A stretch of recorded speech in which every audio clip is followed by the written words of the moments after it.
be a small part of that and enjoy a lot of the successes that he's been able to have in the sport. So, yes, that's exciting.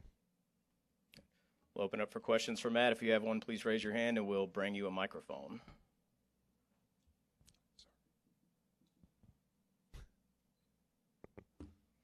Jerry Jordan, KickingTires.net, Performance Racing Network. How's it been?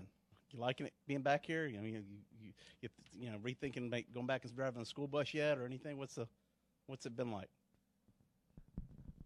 Well, we're not very far into this yet. I mean, Kansas was a struggle the whole weekend. Last weekend was very unique, running restrictor plates and all that stuff at Charlotte and All-Star format and stuff. So that was kind of different. So I was glad to be able to get on the track and get a full practice in today. Hopefully weather will be good and we'll be able to get a qualifying session in tonight and go back to work Saturday. So I feel like we learned a couple things today so far, and hopefully get qualified respectable and get back to work Saturday on race stream. But being where you were in the past and where you are now with schedules and things of that nature, has it loaded you up more than what you expected, or do you get to control what happens in the day-to-day? I wish I could control everything that happens. No, I mean, I've been doing this a fairly long time, and the schedule's not really any different than what I thought it would be, assuming you're talking about my weekends and weeks right now. So, no, I mean, nothing really, no real big surprises yet. Over here. Matt, they decided not to run the same aero package as the All-Star race. I mean, what are your thoughts on that? Would you like to see them do the same thing? It was a pretty competitive race. No, not if I'm driving. I thought the racing was this is just my opinion. I thought the racing was pretty entertaining Saturday. I thought the Open, assuming that's what they still call it, was really good. But yet we all have really short memories. If you think back a year ago, the Open was really, really exciting too with this aero package. So I don't know. You gotta be careful about taking that little of a sample size and just saying this is going to be the greatest thing ever, because we've all seen that, and when you take that rules package and you give it to the garage and let them work on it for a month or so, I think you're going to have things looking very similar to how they looked before you change that.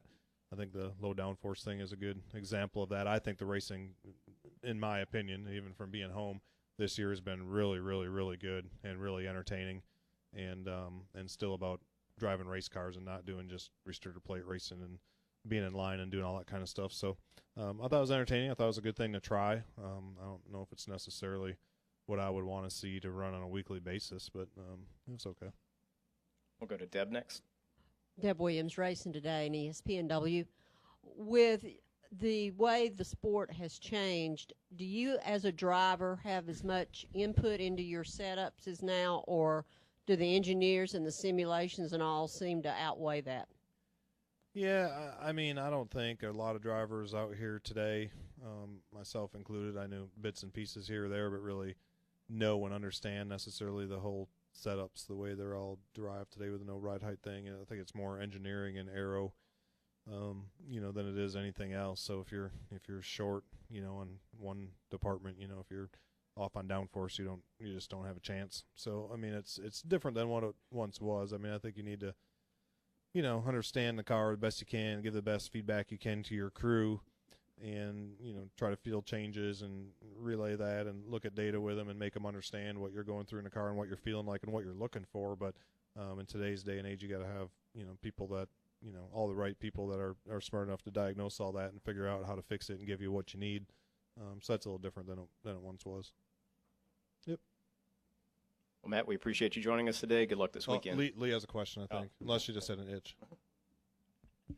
Will you scratch it? Oh, I saw this, but then I wasn't sure if it was, What was the team meeting like this week when, after being there your second week and just kind of, getting back with the group and chatting it up? It was fine. You want more than that? Nothing really any different. Just trying to, we've had two races with two very different, formats, aero packages, engine packages, and all that. So, I mean, it's, for me anyway, it's still pretty new, and there's a lot of different things to try to work through, or at least that I would like to work through, and just trying to keep getting a better feel for it every week and kind of try to give my opinions for what they're worth and what I feel like we could do different and better and what we're doing good, is that type of thing. So nothing really real different. Yep. Right here. Matt, Mike Solarte, Spectrum News. With you returning at Kansas and then the All-Star race, and now you have the longest race, I'm trying to phrase this in a general way. How is your fitness for 400 laps? Because you haven't done as much racing this season. I mean, you look in great shape, but this is a grueling test for you guys over the course of day to night. Yeah, I think I'll be okay. I think I'll make it. I'm in. Not that anybody ever wants to brag about anything, but as far as where I've been the last 20 years, I'm in pretty good shape right now. I've had a lot of time to train the last 6 months, and so I'm not worried about the physical aspect of it. I'm more worried about trying to keep up, get our cars a little faster, so we can, first of all, stay in the lead lap. Second of all, hopefully start moving forward and getting kind of in the mix and start to get forward. So, but certainly I think it's tough on anybody, no matter what kind of shape they're in, that long a race, and being that, if it's hot, and staying hydrated and eating right and getting sleep and doing all those things. But just pure physical fitness, I feel pretty good right now. I've had a good few months, and I feel pretty good. Daniel? Daniel McFadden, NBC Sports. Since you won this race in your rookie season, how has your philosophy, strategy-wise, to this race changed in the years since then, especially with the introduction of stages last year for this race? I just, so many things have changed. I mean, it's been a lot of years, and there's just been so many changes since then, mainly with the cars, but some of the biggest ones are, probably not as adjustable as they once were, and the track goes through a fairly big change, but there is no more, pacing yourself or, choosing a certain gear because you want your engine to live, and like all that stuff is kind of all in the past, so it's different. Everybody just runs as hard as they can every lap, for 5 hours to try to get the best finish you can, because you just can't afford to give up spots.